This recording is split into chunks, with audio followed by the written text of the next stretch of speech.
Recording in progress.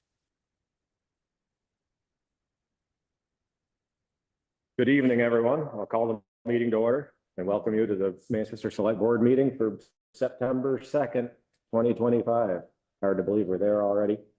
There is a sign-in sheet on the table. If you didn't sign it on the way in, please do so before you leave, so we have a record of who was here this evening in attendance. As we always do, I'll ask everyone to rise and face the flag. I pledge allegiance to the flag of the United States of America and to the republic for which it stands, one nation, under God, indivisible, with liberty and justice for all. Now is the time for public comments. This is open to the public. Anything that people want to talk about that's not on the agenda, now would be the time to do it. Yes, Steve.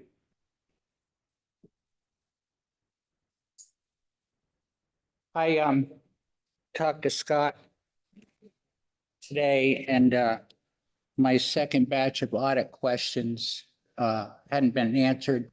I sent those to Scott. He said he would look at those and answer those. It was dated August 5th. Time and time again, I've asked for a forensic audit for years. We had that discussion, Ivan. We thought it was too expensive at the time. Now we're at a point to where, why can't we do a forensic audit now and see what's going on? As you know, we've discussed this a lot in the past. And we've discussed it with our auditors. It's very difficult to conduct a forensic audit without some specific goal in mind, because it's very expensive, it's very time consuming and very complicated. And without a specific direction in which to take the audit, it could go on for literally years without landing. So I know that you've raised specific questions, but the thing is, the auditors answered those questions as being addressed. And so I guess I don't know where we would go with a forensic. If, as indicated in the audit, there are some issues. Now, can he take it further rather than request a forensic audit to tell us where we stand and figure out a reasoning, maybe go to Vermont League of City and Towns, use the existing audit as a tool? You know, it's just, you know, it's not me just asking these questions. You know, of course. As I understand it, and I read Virginia's Delahaye's lengthy dive into the audit and her comments and suggestions. It really centers around three issues, and I don't expect Virginia to know the answers to those things because she's not involved. But had she come to the board, there would have been answers directly to most of her points. The recurring issue is a time card issue that has to do with the rec area. They're part-time young people, you know, trying to organize the group over there is like herding cats. Brian has tried, he's going to continue to try. I think he's got a plan to try to work this out, but the time card issues is that the time cards are not being signed. There was no evidence of any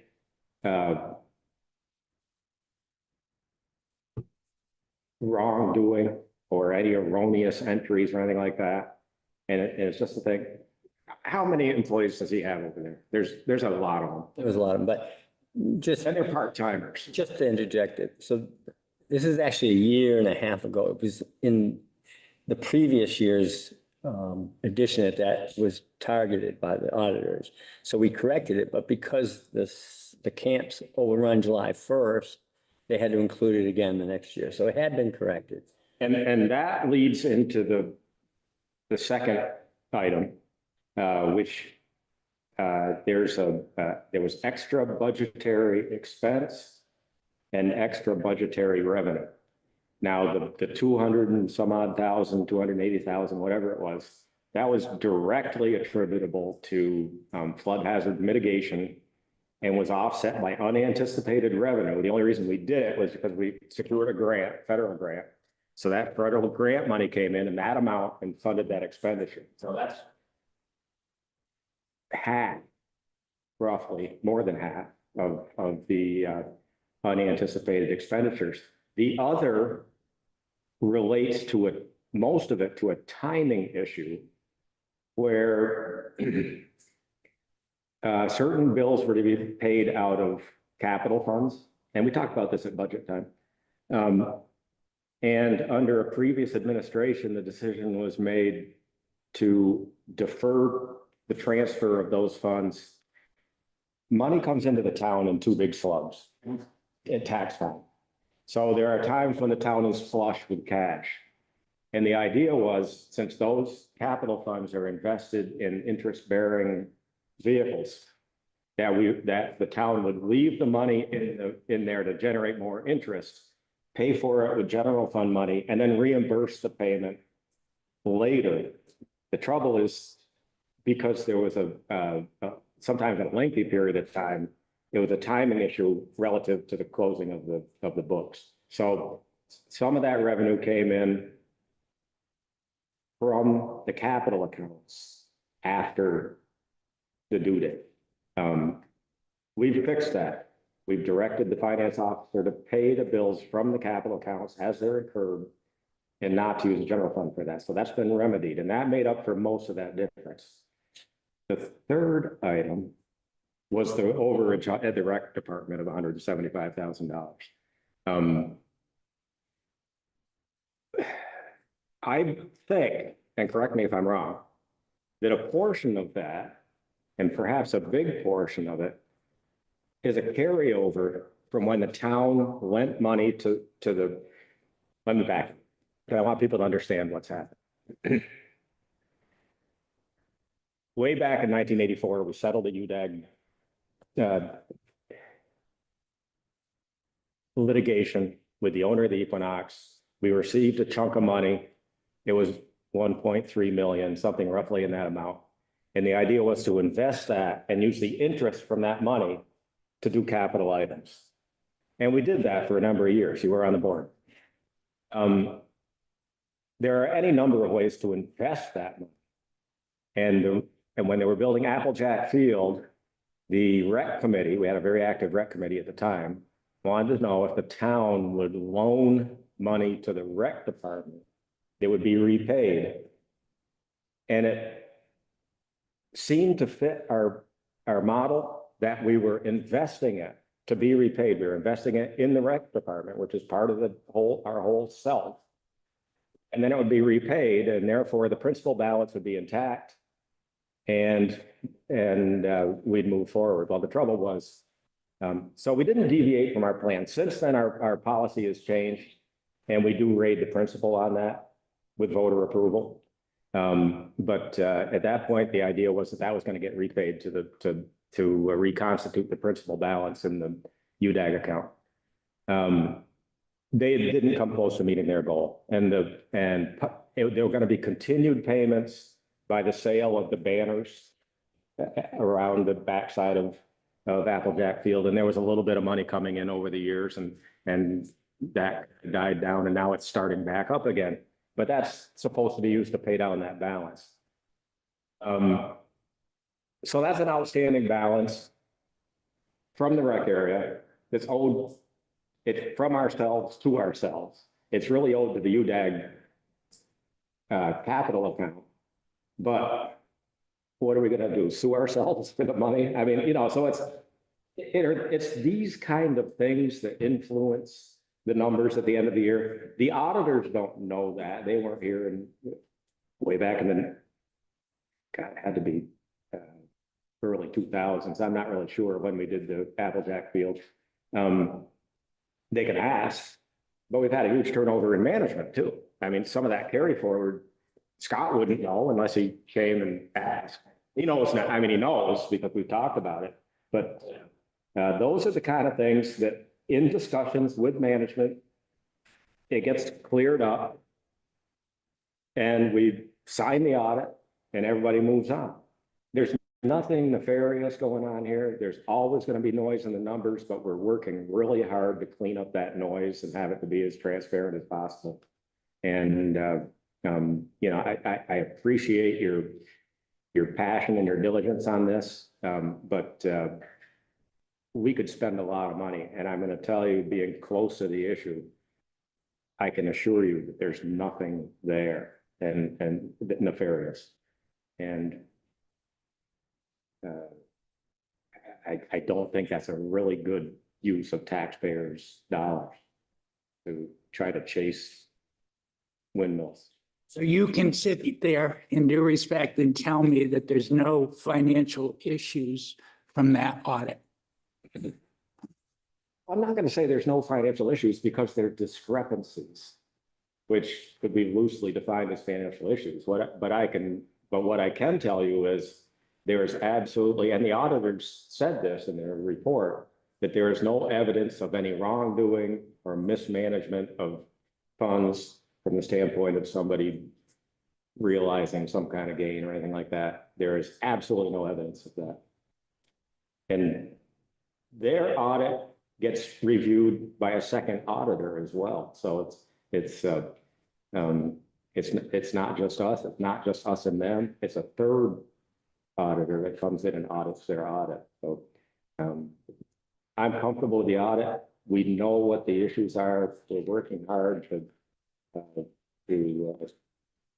put policies in place that address those.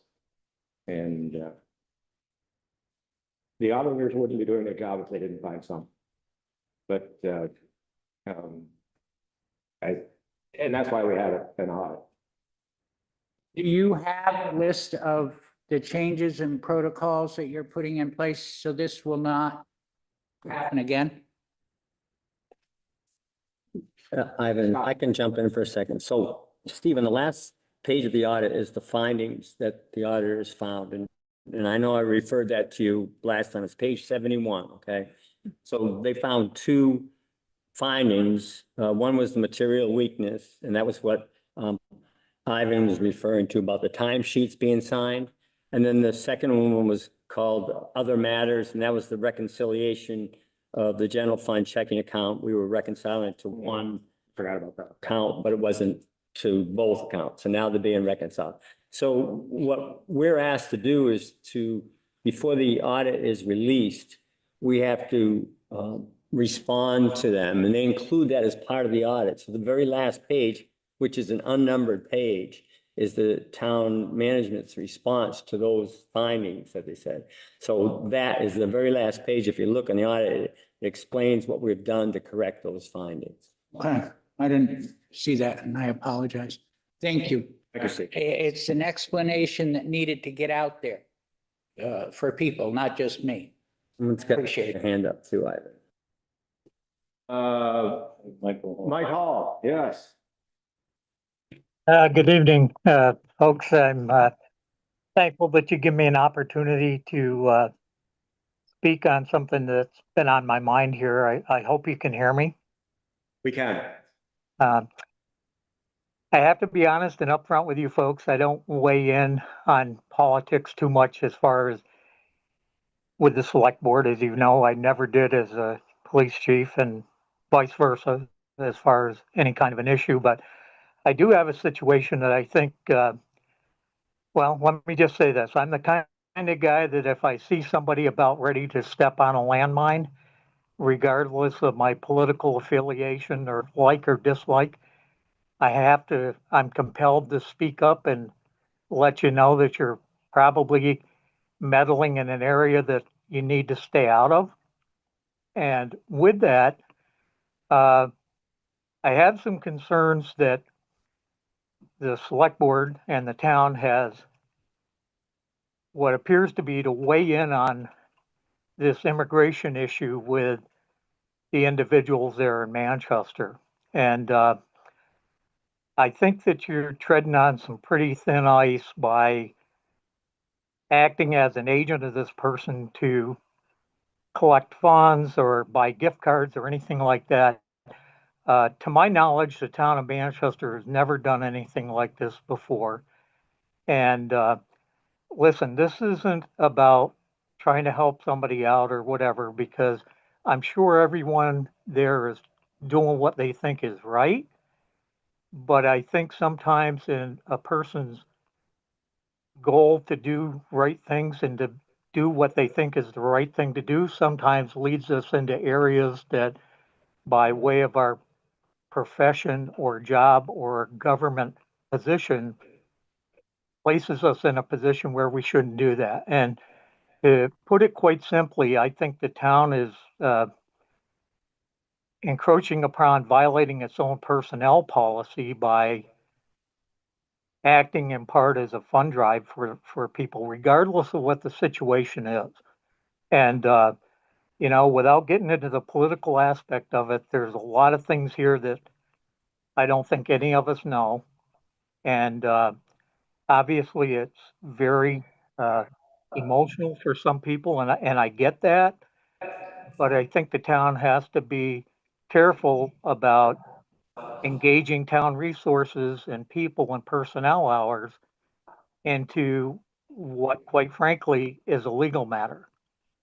And I just can't in good conscience sit home and read what I read in the paper today about how the town of Manchester is doing a fund drive and not bring to your attention that I think that you're getting into some muddy waters here. And with that, that's all I have to say. Well, thank you for those comments, Mike, and it's good to hear from you. Hope things are well with you and your family. Yep. Scott, do you want to speak to this, or do you want me to? We're just acting as a conduit for the people that are trying to assist those people that were affected. We're not involved in the GoFundMe page or anything like that, although they have been pretty successful from what I heard, almost 20,000 in that regard. But all we're doing is collecting gift cards and passing them on to them. So We did the same thing for the people that had the fire. And Exactly, engaged yeah. with the people that are at the food cupboard and tried to kind of liaise with them. So I don't think that that's materially different than that within the last 4 months. But the town is not acting as an agent in this. no, we're not taking the money in. Yeah. We're not taking any money. We're just acting as perhaps a A collection source, reasonable conduit because we're, collection location, I guess. Yeah. I hope that answers your question, Mike. I appreciate your concern and I actually agree with your concern. But like what's been mentioned here, I mean, we have the food cupboard in the building. And it's just, it's a public building that lends itself to that kind of use from a, Okay, but my point was, is when I saw that your HR person was saying if people wanted to bring in cash and they would convert it to gift cards, I think that's a little more than just operating as a conduit. And, it's not like I put a drop box over at the police department for you to drop off donations or whatever. I get that aspect of it, but I think, I think that the explanation from the town manager is a little limp at best, because you better coordinate with the banner and get what's really happening straight, because I don't think people reading that see that any differently than I do. And again, all I'm suggesting to you is that you folks don't wade into legal, political, and matters outside of the purview of what your responsibility is for the town of Manchester Select Board, regardless of who it is, regardless of what it's about. I do thank you for those comments, and we will keep that in our mind. I just, Chief, you know well, sitting here in this building for years, you can attend a meeting, and then when you read the article in the paper, you say, wow, was I at that meeting? Because that wasn't what I saw. Sure, I do understand that newspaper articles are the way that people find out what's going on in town, but they don't always tell the whole story. And our HR person is being extremely diligent in the way that she's approaching this. And she even has gone so far as to get in touch with members of the boards and committees in town to give guidance as to how people should react in these types of situations, making sure to say that if they are acting, that they're acting as an individual and a member of the community, but not as a town official. And so she is acutely aware of the line that shouldn't be crossed, and she's trying to remind each and every one of us at the same time about that line. So I feel pretty comfortable that this is being handled appropriately. And I do appreciate your comments and concern. Okay, well, I just wouldn't want to see you become a collection agency for, every disaster or every incident that takes place, because, I could see where people could see that would be expected as the norm. And, I think you just have to be careful about where you wade into matters of such discussion. But thank you for your time. Thank you, Mike, for your comments. Any other public comments? Yes. Could you just go to the podium? There's a microphone for the people at home. There's a microphone at the podium for the people at home to hear.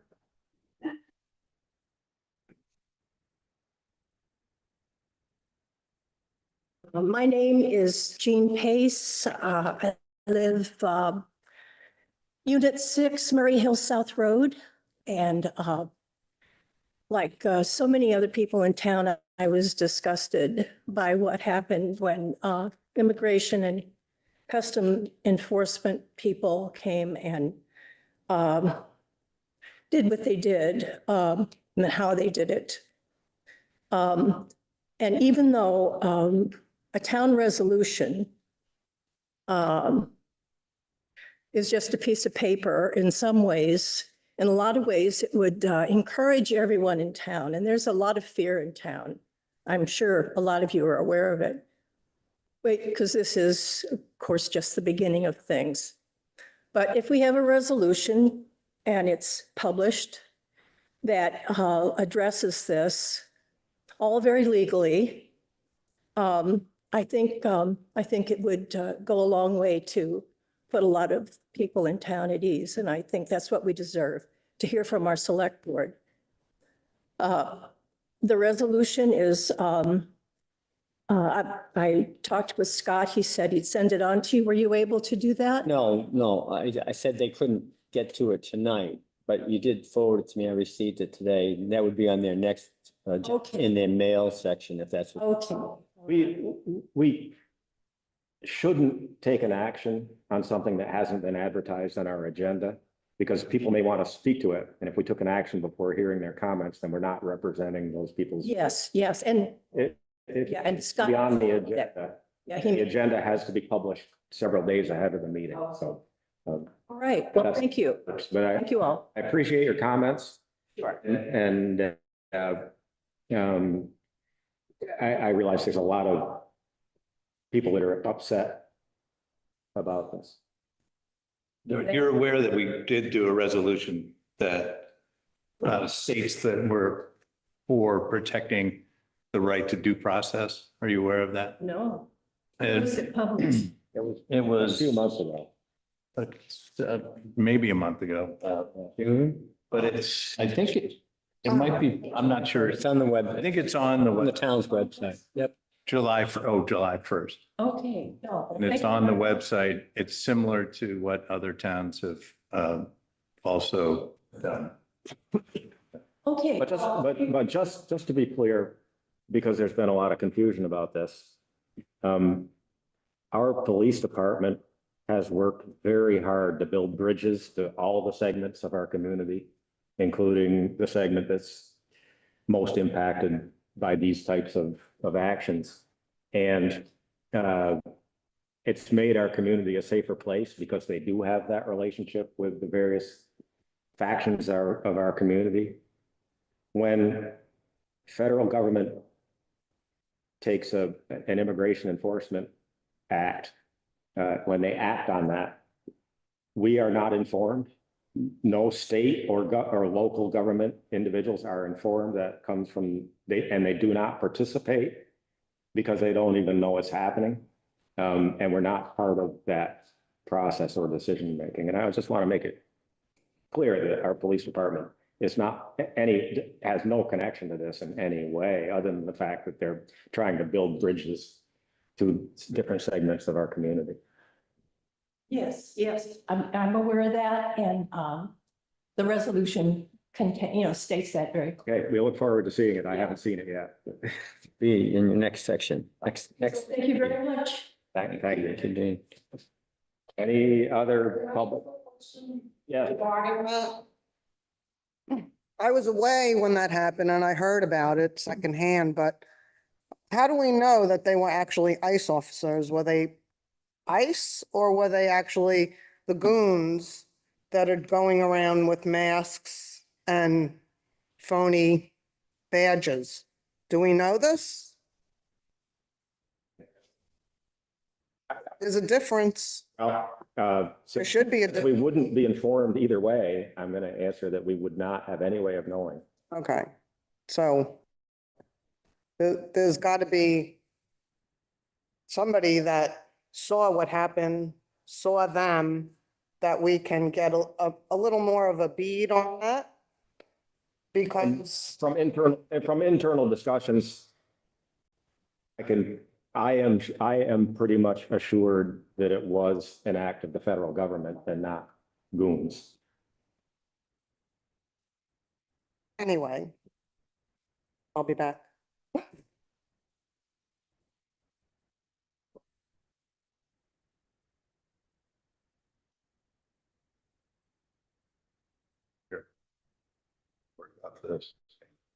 Are there any other public comments? Anything that you want to talk about that's not on the agenda, now is the time to do it, because we need to move into our agenda. She introduce herself, please, so we can get on the record. Nancy Diaferio, I used to own Al Ducci's Italian Pantry. Most of you people all know me because I have a very big mouth and I speak from the heart. I'm not a diplomat. You know that, Greg. And I heard about the project that they want to do on Richville Road on the floodplains.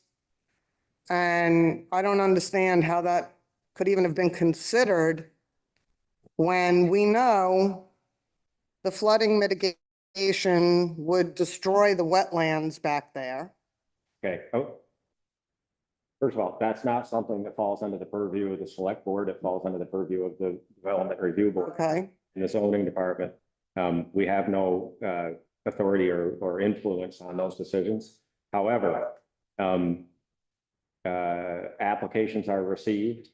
Applications may be approved based on local ordinances. As a municipality, we have no authority relative to flooding, floodplains and all that. That falls on the state of Vermont. So right. the DRB has asked for input from the state on this, and that's what's happening with it. There is concern all the way around about the impact that it might have on flooding and taking up space in the area that the water can spread out. So that, Well, putting at-risk people at risk is, why would we do that? To ourselves, to the town, to the people? It makes no sense. I know it's not your thing, but what's wrong with the Inn at Willow Pond? I think we need to put more, something has to be done. we need to back up this a little bit. I don't want to spend a lot of time on this because it's not something that's under our purview. But if you came to the zoning office and you own a piece of property, or let's say you have Al Ducci's, and you say, I want to do something with my business, and they say, well, we don't want you to do that, but why don't you do it with somebody else's business?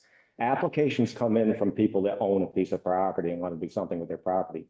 They are in no way affiliated with another piece of property in town. So they have rights.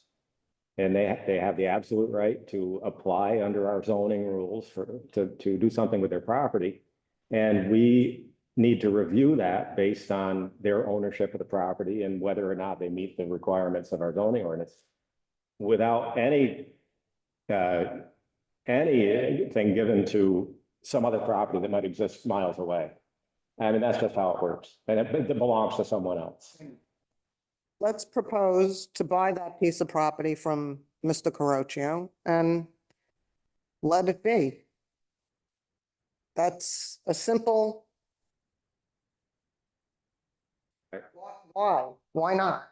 Thank you. Any other business, Mike? Yeah. I thought I was going to be quiet tonight, but when you say that we have no purview over floodplain, we have section 12 in our zoning bylaw that deals with nothing but flood hazard areas.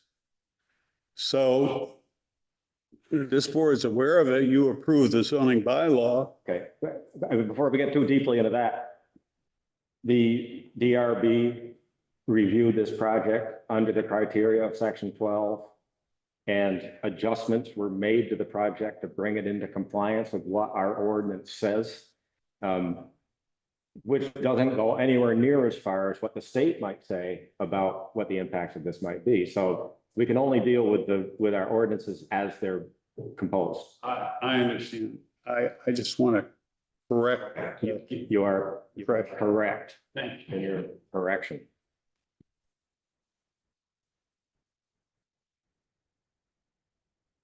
Anything else?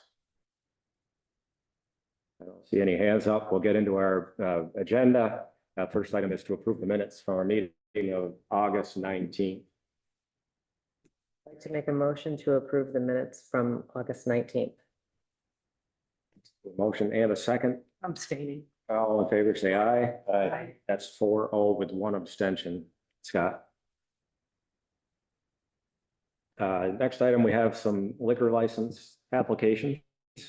Scott? Yeah, the first one's for actually an extension beyond 11 o'clock, just like we had last meeting. There's a wedding at Frost Mountain, 1065 River Road. And it's going to 11:30 instead of 11. And as I mentioned last month, last meeting, the town clerk can only administratively approve up to 11 o'clock. So that's why it's in front of you for 11:30.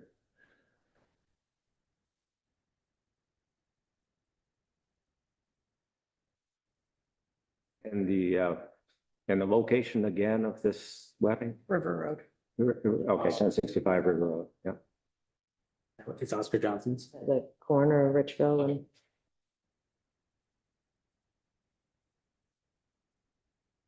Thoughts? Suggestions? Motions? I move to, I move to approve the request for Frost Moon Mountain On until 9/6. 11:30 p.m. On 9/6. on 9/6. Thank you. Is there a second? A second. Moved and seconded. Any further discussion? All in favor, say aye. Aye. Aye. Aye. Any opposed? That's 5-0. And the next liquor license application? This is a new liquor license application for the Manchester Brewing Company. As it's being built, first class, third class, and outside consumption. And Kevin Mulaney is actually available tonight to answer any questions you might have. You want to talk to him? The only question that I might have is, when do we anticipate completion and having something happen there? Hi, Kevin. Nice to see you. Hi, good evening all. So we are working hard to complete the building and the site. We hope to be open by Columbus Day, fingers crossed. Great. Good luck. Thank you. Any questions while Kevin's here with us? That pertains to the liquor license or just in general? So I'd like to know about the menu. I have a couple of items I want included, Kevin. Okay. No, I'm kidding you. You get that all the time, I bet. Move to approve the liquor license for Manchester Brewing Company. Second. We have a motion and a second. Any further discussion? All in favor, say aye. Aye. That's 5-0. Congratulations, Kevin. Kevin, Thank you very And, much. Columbus Day is coming up quick. It is. Don't hold me to it, but I will let you know. Okay, great. Thank you. Thank you very much. Any other liquor licenses?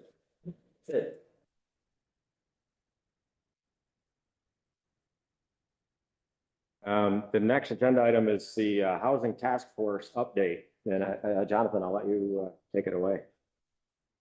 So the Housing Task Force put together a review / recommendation, and we submitted that to the select board. Just for summarization, we met each of the three folks who were putting proposals together.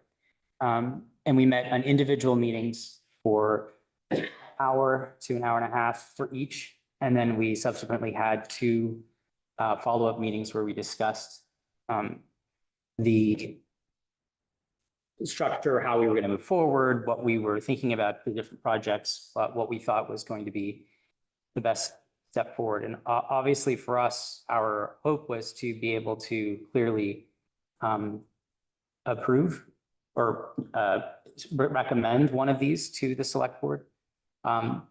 What we found was that based on the vagueness of the RFP, that we got a wide range of potential proposals, which all of them had significant merit. All of them, I think, would move housing in the right direction. However, none of them really seem to tick all the boxes potentially that we may have been looking for. So what the Housing Task Force did was we went through each of the plans and we put together the strengths and weaknesses of which we believed of all three of the plans. And we submitted those through to the select board as our quote recommendation that we weren't going to recommend anything. But that we essentially did the homework in reviewing all of them. And I think, as I've stated, some of the things that we have learned about that property through this process is that there are portions of the site that are not necessarily developable based on either steep terrain or environmental limitations. We have a conservation easement. The most feasible and level area of the entire property is one where the adjoining landowner doesn't necessarily want anything developed on that property. And I think most importantly, the lack of infrastructure getting to that space, meaning we don't have a really cost-effective way to get sewer in particular to the site, puts the project in a deficit right from the very beginning to make it affordable. We were hopeful that there could have been, and I had been talking with the state and the PCRC about the potential of whether or not we would potentially have the ability to apply for an exemption to Act 250 because of its proximity.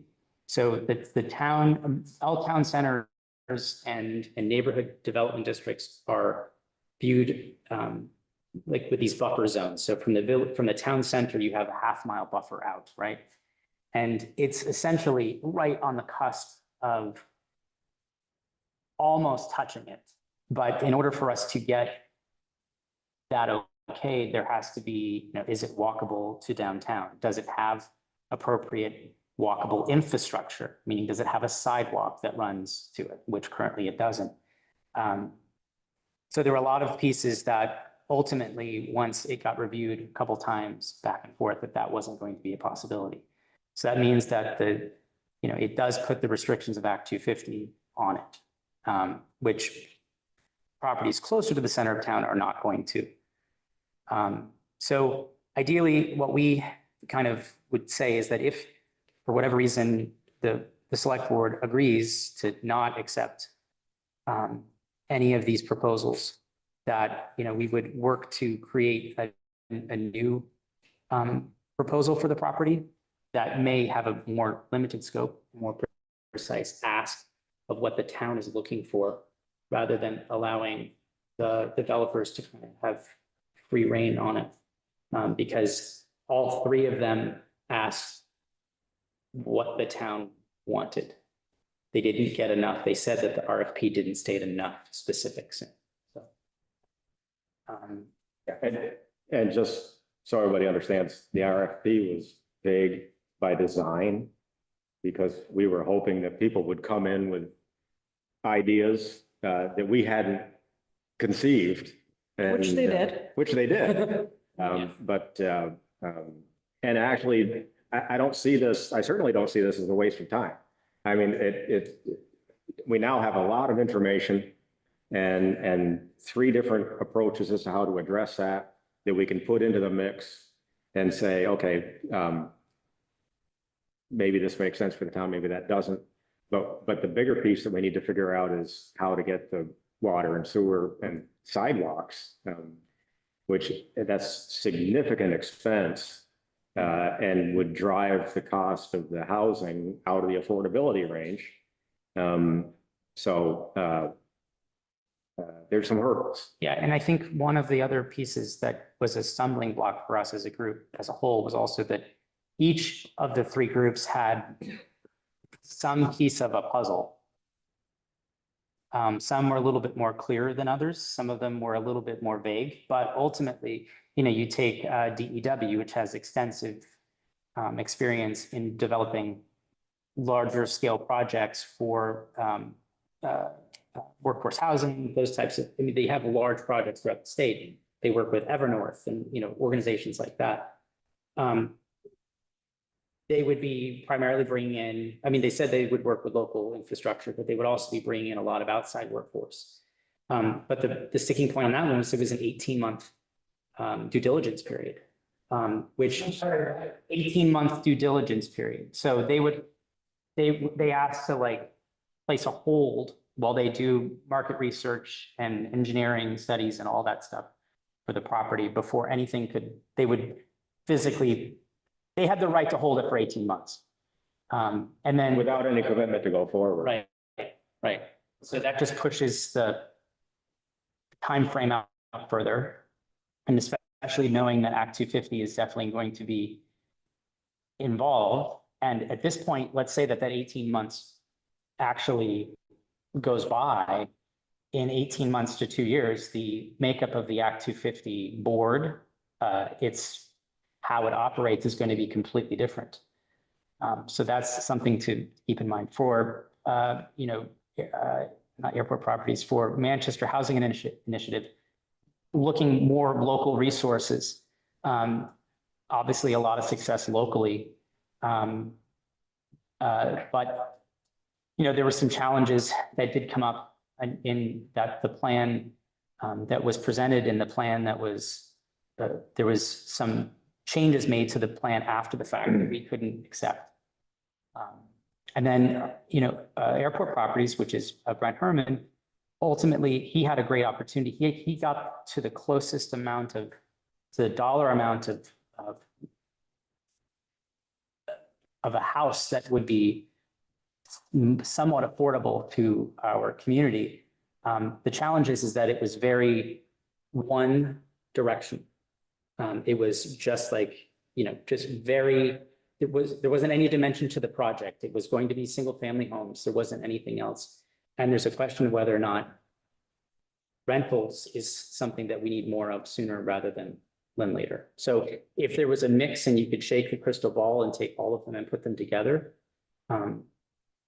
that would be fantastic. But it was a very enlightening presentation. And I think all the three presenters gave great presentations. Ultimately, we just didn't feel like there was enough for us to.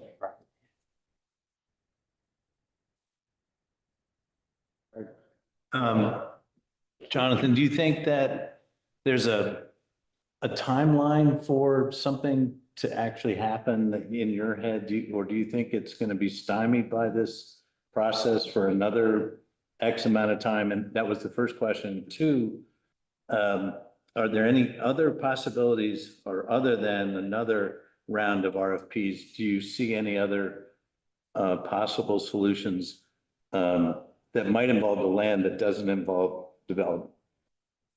Yes. So to answer the first question, I can go back and forth on that. That was one of the pieces that we were all kind of, we can argue it either way. One way to look at it is that by, just putting another RFP out there with tighter guidelines, could someone potentially submit the exact same plan? Yes, they could if it met the guidelines. But then we were, looking at each plan equally. I don't think we necessarily need a 90-day if we were going to do it. Why don't we just reach back out to the people and give them the feedback and see if that they can work with it? Well, that's, I think, certainly something that we can do. I don't know if that's something that needs to come from the select board or if it needs to come from the housing task force. I just don't understand why we wouldn't just reach out to the three people that submitted the RFPs and give them the feedback that you concluded and see if that they can work with us on it. I mean, this would be a partnership. I agree with Jonathan. They were given a somewhat limited scope as to how to approach this process. And it was supposed to end with them coming to the select board with a recommendation. And as Jonathan so articulately explained, none of these gave them any clear direction. So they came back with the recommendation that we not accept any of these at this point in time. The next step, I think with input from the housing task force, again, should come from the select board. I mean, we could very easily, that could be the next step, is to go back to the housing task force and say, hey, look, let's throw this back at the people that made these proposals and see if with some guidance and see if they can. And to answer the second part of Greg's question, I think that there's certainly the piece of property itself, if given a better location to infrastructure, would be a no-brainer. I also think that this property is quite literally one of, it is so unique in the fact that the town has 60 acres that we could potentially use for this purpose, which brings the question of, affordability into play, because we, if we were to go out, if anyone was to go out and purchase a piece of property outright, you're already starting with a deficit, whereas as the town owns this, we can, if this is something we should be working towards, we can leverage different, levers to make sure that it stays affordable. I think there are other pieces of property, including the one we're sitting on right now, that is fully accessible to water, sewer, is walkable to downtown, is within the Act 250 exemption, that this is 9 acres, I believe, or close to, around there, that could lend well to redevelopment. Potentially looking at, and this is a complete side effect, would be potentially looking at this building that we're currently sitting in is what, 60 years old, 70 years old? Could it benefit from a redevelopment that, as part of that, we invest in a new town office? That's not part of the housing task purview. I'm just saying that that could be a byproduct. I'm also looking at the fact that we have been approached already, and Greg, you sat in on this, by the Thermal Energy Network that is working diligently to put something together between here, Southern Vermont Medical Center, the synagogue, this entire property, the Riley Rink, where it captures and uses geothermal to keep the costs of heating affordable inevitably, which is something that's going to be very important in the future. So is there a play where that property is used to help spur the development here? That could certainly be part of the picture. If the land was flat and it was closer to town, it would be like a no-brainer. Steve, I listened to all three proposals, and I think the Housing Task Force did a very good job. My key point is that I think that it's well taken that we need somebody in there after we build it, after it's built, to manage it. Rental, and you did indicate that in Paul's proposal. I think rental is a key thing, own and rental, because people need to rent. And it's still a real problem. My question is, what is with the Inn at Willow Pond, Ivan? What's the deal up there? Is the state holding people up, or what's going on there? the No. current owners have absolutely no plan to develop that property whatsoever. So, and that's all I can say. I mean, Yeah. But they got to sign them. They're looking for opportunities the same way that we were. I met with them, and Oh, you did? they're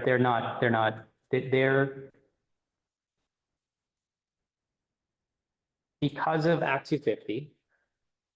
And it's the proximity and the size of the well, because right now it's zoned, or the well is situated, or septic is situated for transient use. And once it becomes full-time use, it has a different usage that's required. And the state is asking for the well to be moved so that it's in the proper location away from the septic system. The landowners have decided that that's not feasible and they don't want to move forward with that. And at this point, I think the buildings have sat there for quite a while. So, no, it's not on town water or sewer, I don't believe. No, it can't be. They have their own well. That's too bad. Yeah. But thank you. I think, in review, you did a good job. Tim,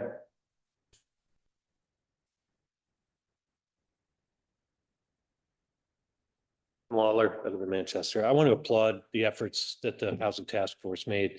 It was really impressive to see them work with these groups and go through that decision-making process. And I'm really psyched to hear the way this kind of is playing out right now. Unfortunately, I got a split, but is the lack of recommendation, is that on the website somewhere? Or is that available, or shouldn't it be, or? this Right behind you on the table, Tim. Okay, fantastic. I'll grab that. it is official. It's an official letter from the Housing Task Force to the Select Board, and it is a public document. And it's right there. Appreciate it. You can put Appreciate it it. on the website. So the next steps, I'm just curious, will there be another discussion, a public hearing, or will the Select Board move forward on the best way they see fit? And just to throw this out there quickly, I see no problem with having this be an iterative process. I think everybody learned a lot during what happened through the process.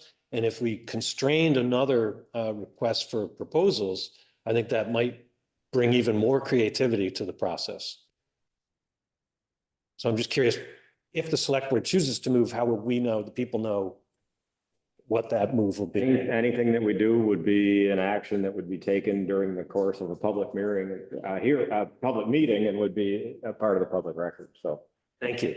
Thank you. And thanks again to the Housing Task Force. tonight we're in receipt of this recommendation from the Housing Task Force. We knew it was coming. Yeah. But We officially have it in our hands now, and now we'll try to figure out what to do with it. Thank you. Not this evening.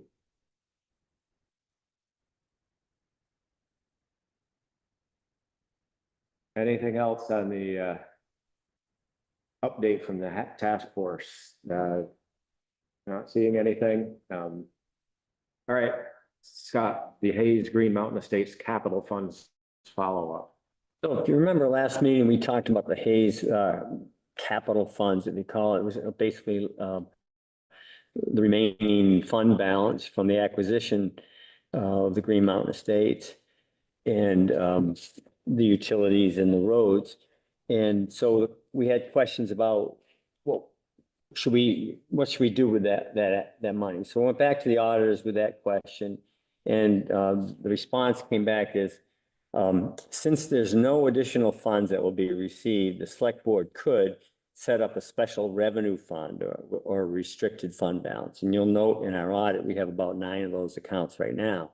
And that would be like a limited restricted use fund. You already have the authority to do so by the approval and signing of the agreement. And any unused or excess funds generally carry over in the general fund, as you know, as unassigned funds, unless they're designated as a restricted fund. But he questioned the need to do so because the funds are earmarked for the general maintenance of roads and utilities, and we're already using them for that purpose. So, why would we want to take them out and put them into a separate fund when we're using them for the purpose that it was given to us?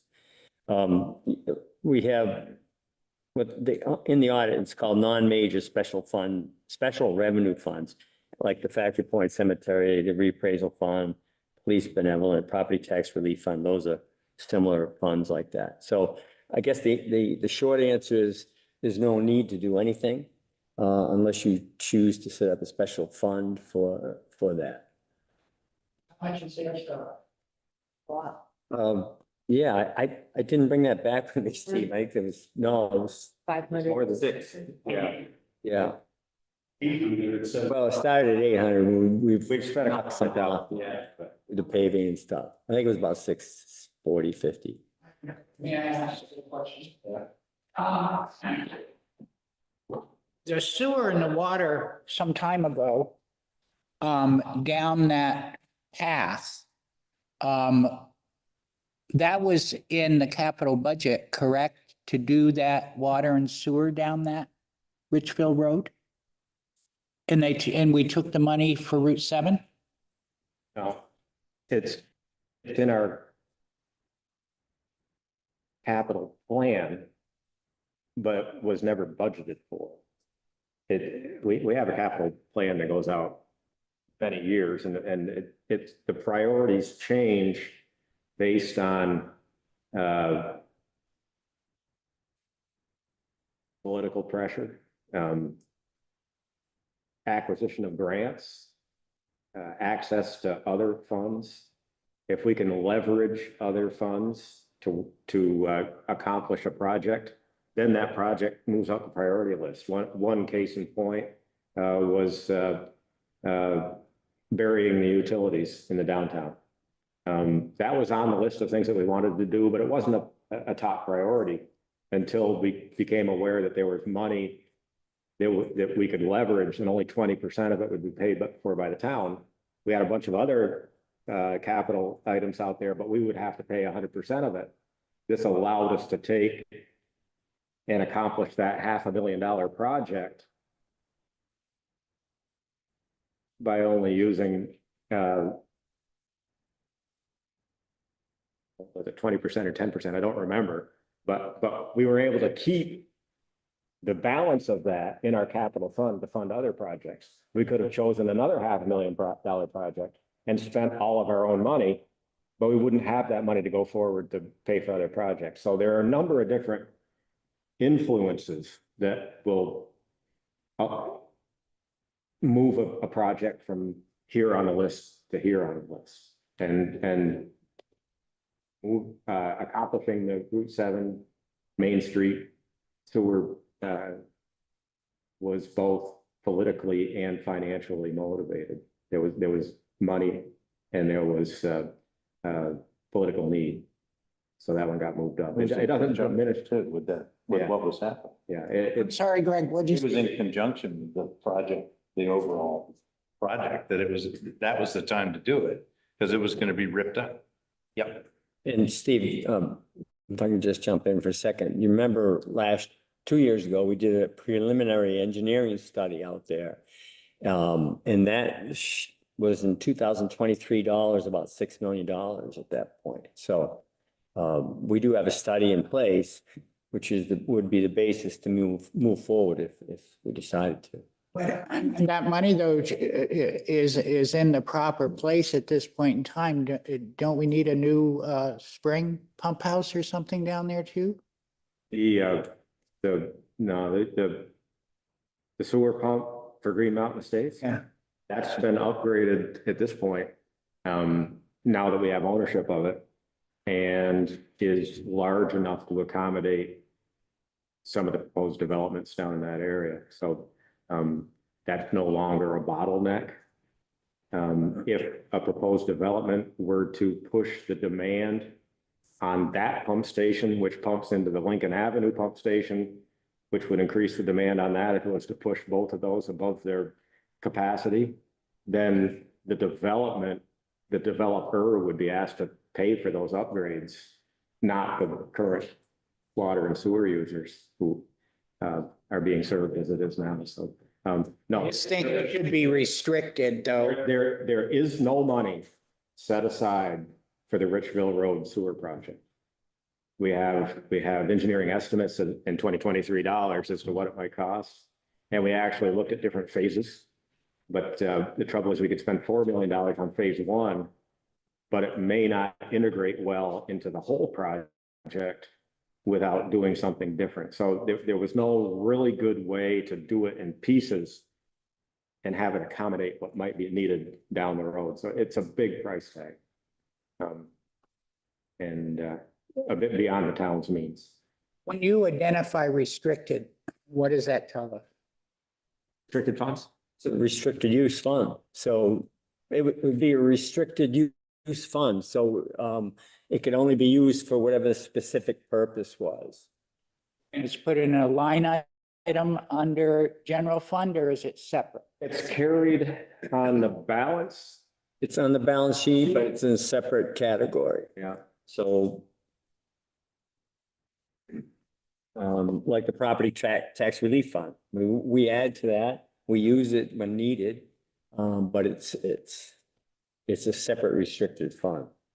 So if you needed it for something else, you couldn't pull out of that fund. That's right. Correct. Thank you. And Scott, last time when we talked about this, I think there was a pullout that said what happened with the money that's already been spent. And Yes. I think we talked about just maintain that. Yeah, it was ongoing maintenance. And like Steve mentioned, those pumps, we bought 2 new powerful pumps for the sewer system. Yeah. Out there, and there's always ongoing maintenance requirements out there, and there always will be. But, you know, if you want to dedicate that money just to that section of town, well, then every section of town is going to probably want their own dedicated fund. Can we dedicate it to not that section of town, but to road maintenance or? And basically it is right now, Yeah. and it's unrestricted as it sits. But we can track it. We are, and we are tracking, right, right. Let's continue to do that. But didn't you say that where it is now in the general fund, at the end of the year, it will go into the unrestricted fund balance? Correct. You have to take action if you want to keep If you wanted to say, it for the Hayes development.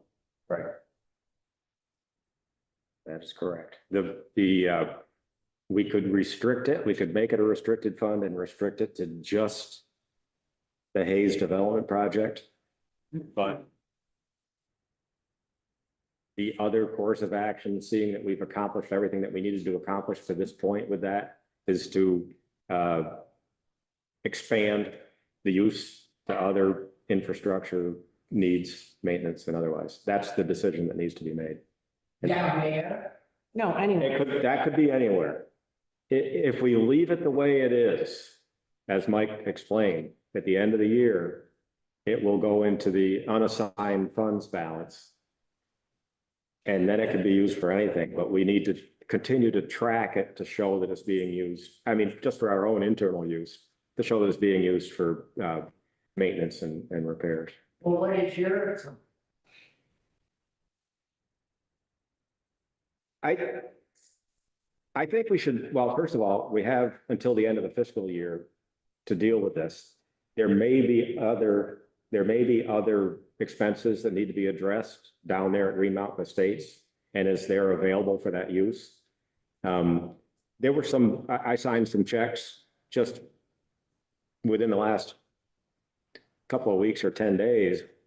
They were going to things that were done down at Green Mountain Estates as far as the drainage and manhole covers and stuff. There may be no more outstanding bills, but there may be, because we didn't realize that there were going to be those bills, and it was a significant amount of money. So it needs to be where it is now, tracked, that is being spent on Green Mountain Estates. At the end of the day, which is the end of the fiscal year, we will have to make a decision that if we don't anticipate any major expenses at Green Mountain Estates, it might make sense to roll it over and use it for general road maintenance throughout the town. Scott, can we put a portion of it into a dedicated fund so that we have it earmarked specifically for this area, but then take the vast majority of it, put in the general fund, if that's I something? think you could do that, yeah. Well, let's take. a So there's look. some options. That's a good idea. But to be clear, if we don't take any action, what I'm hearing is that it will go into the unassigned funds balance. That's what I understand, yeah.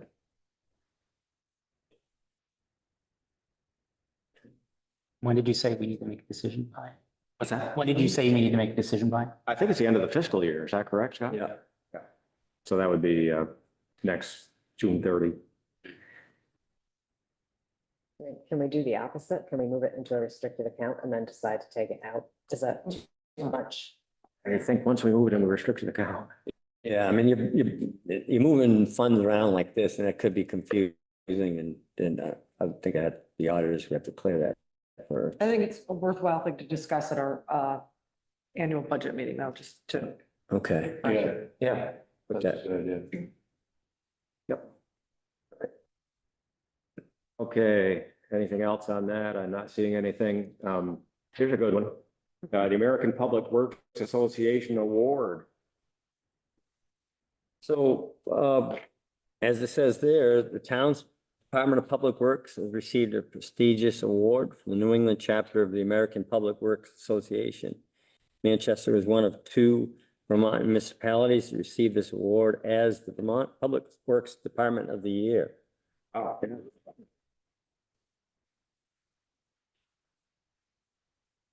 And the DPW crew has done a great job this past year, and I've got to give accolades to Katie also for nominating them. Oh, She wrote the nomination papers. And That's work. It's, good job.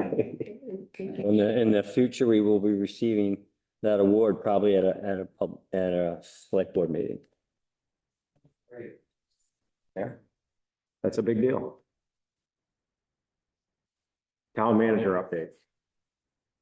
Just a couple quick ones. We had a staff meeting last week, and I just wanted to quickly go over some of the points that we discussed. One was the public records request. There was changes, as you know, made last year. And so I just want to reiterate to the staff how to handle public records requests, and basically just kind of highlight that, the act requires prompt responses, but they don't define prompt. Basically, ordinary requests can be produced for inspection or minimal copying. Whatever those are can be done as soon as practical. If a document is considered exempt, and there's over 200 exempt type documents, we have up to 3 business days to respond in writing, explaining why it's exempt and what the reason is behind that. Anything that's an active use, that's part of an ongoing application, let's say, we have up to 7 calendar days to respond. And then occasionally there's an unusual circumstance, a large request for large documentation or something where we'll have to dig deep to find out about. So we can get an extension by a written notice for those type of circumstances. We can charge for copying, and we're not required to create documents. So if you're asking for something we don't have, we just, as custodians, we'd say we do not have that document. And the key thing I wanted staff to be aware of is, who is the custodian? Because that's the key first step, because like the town clerk has her own record request form. The police have their own, and now we have a records request form that you guys approved recently. So we ask, and we can't require, but we ask the requesters to complete the form, and it helps us clarify what they're looking for. So that was one of the things we went over. Couple other things was back to school. We had the new pedestrian crossing light, and I just wanted to make sure that all the town vehicles were aware that school had started and be cautious in the driving. The staff survey that we did last year, one of the items that was anonymously repeated in several responses was that their department head was not available or didn't pay attention to their concerns. So I want to make sure all the department heads were aware and try to make themselves available and make sure that the people are comfortable in approaching you. So we got that out there too. And then monthly budget status reports, they're available from Mike or myself. And if somebody wants one each month, just to let us know. It helps people with their budget throughout the fiscal year. Select board meeting reminders, and there's one more that's tied up, but just those are the rules that you guys passed in March. And I'm just bringing them back out. 5 minutes per public comment. Can only speak again after all the others have spoken, and you can only speak twice on that topic. Just let the record show that Scott is looking at me. And the public comments should be directed to the chair, so just so you know. Thank you for that reminder, Scott. And finally, taxes are due Friday, 4:30. You see the signs all over town. A lot of people are beating the footpath into our front office, and Katie and everybody is welcoming them open arms, and there's a little piece of candy once you pay your taxes. Yeah, takes the edge off, I think. They didn't get any candy.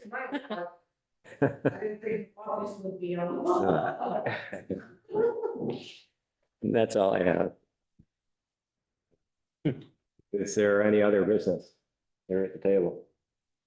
Well, Mr. Chairman, I was going to make a point of personal and general privilege, but since it's under other business and this is our time, I don't think I have to actually make a point of order under Robert's rules. But what's troubling a little bit and comes under the heading of maintaining high morale, both on the board and with staff, is working or dealing with repeated assertions of some type of fiscal malfeasance year after year after year. And usually it follows the town audit and accuses the select board and town staff of committing some type of financial fraud. The accusations have been made over many years and through multiple changes in town staff and board personnel. And in those years that I've been on the select board, there's been no proven charges or convictions of embezzlement by staff or board members. And it's very wearing. I think that while there's no effort to stifle free speech, I think there's other ways of handling concerns about the town's fiscal stance that doesn't include these types of accusations. I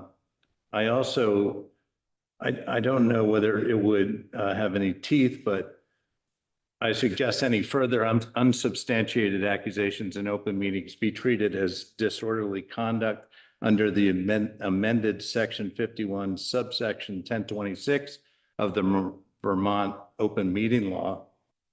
And further, that the select board's own rules of conduct might be amended to include something to the effect of, once the annual audit of the town's financial statements are reviewed and voted received by the select board, members in agreement should refrain from participating in any effort or suggestion by any uninvited outside entity which perpetuates unsupported and slanderous claims of fiscal malfeasance. And that was all I had to say, but it's part of the record. I don't expect that we're going to act on this evening. Greg didn't spring this on me. He let me know that he was going to ask for this. We had a long discussion about we are public officials. We can expect negative comments. Negative comments are just as welcome as constructive comments. People deserve answers to their questions. And however, once the question's been answered, and we've run into this a number of times over the last year, especially, at what point do you say, okay, the question's been asked, it's been answered, and let's move on? And this isn't just with regard to the audit, it's with regard to other decisions and actions that the town has taken, some of it extending over the last 20 years. I don't know the right answer. I personally don't want to make people feel that they can't come in and question what we're doing. I want people to be comfortable doing that. I want to try to answer their questions as honestly and directly as I can. And if I can't, have someone else do it for us. This is kind of what we signed up for.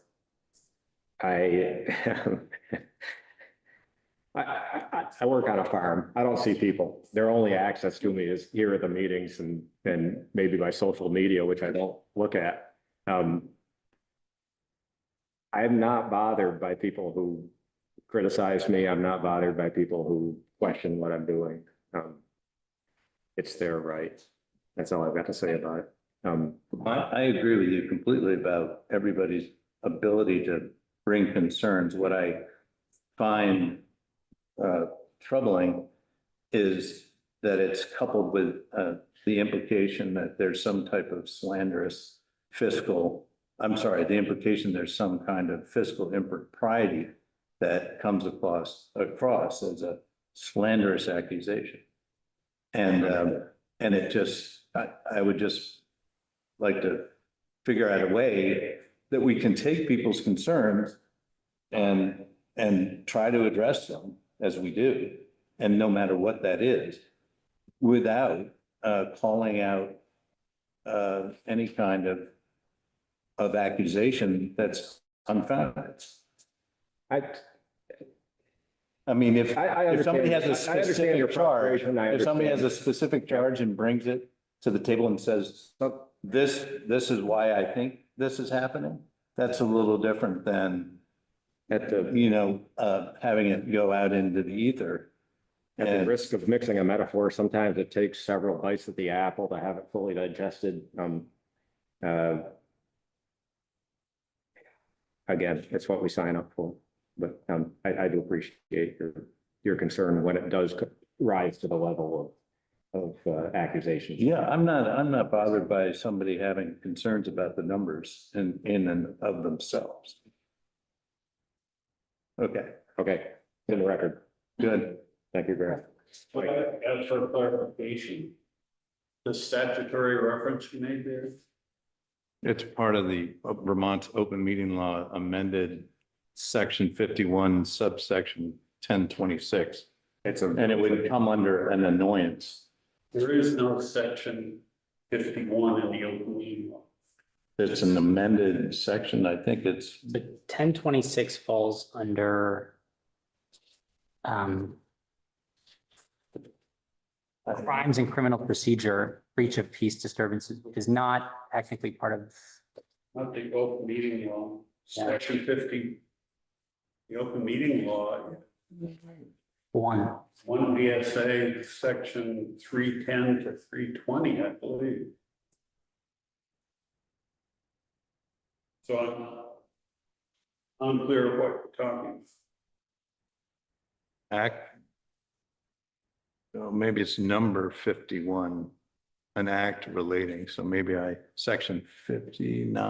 Well, 1026 of VSA 13 definitely speaks to disorderly conduct, but that's under the umbrella of criminal crimes and criminal procedure. It's not on open meeting law. So I don't know if that would pull us. There is a section that was just recently approved in open meeting law, so for disorderly conduct. And that's, I think, where he was going, but I don't have the numbers in front of me. Okay. No, we were just made aware of that, through a communication that you sent out. Yeah. Probably within the last. That would have been the 2024 session, correct? Yeah. So this is just online, but it does state at the top in big yellow print, it says the statutes below include the actions of the 2024 session of the General Assembly. So if there were amendments to the open meeting law, those should be in here. Yeah, I can find that and forward it to you. I just want to make sure if we're looking to discuss. I'll get you, I'll I'm get, sure it's in an email that you sent out within the last few weeks. And I cited 1026, and the 51 might not be correct. That may be, There's no title cited. there is section 59 at the top of the, I'll dig it up and send it to everybody, so you have it. an act relating to amendments to the Vermont Open Law S.59. So I might have had the 1 and the 9 wrong, and I cited Senate Bill. Senate Bill 59, and I might have had, right, and it was subsection, what is it, 1026? But that's not part of the open meeting. Subsection 1026 of the amended open meeting law. I may have cited it incorrectly. I'm looking at it. So Yeah, that's what I'm trying to determine is what are you referring to? disorderly conduct. That's a criminal statute. So you want to criminalize somebody speaking at that podium. No.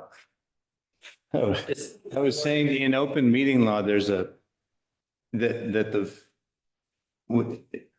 I'm not. Let me find it for you. Yeah, And I'll send it. Sure that we quote. I did send it out recently. I'll just pull that again and. Greg's not far off. He may be misquoting the section of law that it's under, but it does relate to open meetings. It does relate to what is called disorderly conduct. And it includes, among other things, annoyance, Disruption of meeting. disruption of the meeting, annoyance. Disruption. Section, or is that? Yeah. So Raising an issue. other than that, I mean, I read it several weeks ago, so I don't know directly. So If you can send my copy, I'd appreciate it. Thank you. Just a comment, I think. is this a public comment? Because we went past that section. Yeah. I'm serious. We're, at this point, we're at select board other business, Okay, which is for the in select, reference to this. in reference to this. Okay, go ahead. What I would recommend is if you haven't read statute 310 to 320, you should. Because I read through it completely today and there's a lot in there that I didn't realize it was in there. So I would recommend that you would read it.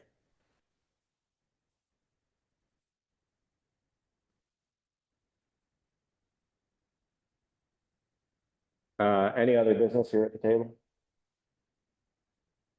Do we have a need for an executive session?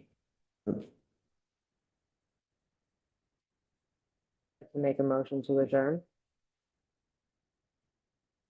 We have a motion, second, and a second to adjourn. All in favor, say aye. Aye. We are adjourned. Our next meeting, Scott, is 15th. 16th of September. I can't take the whole thing.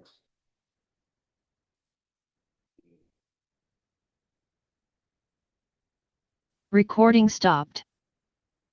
Thank you.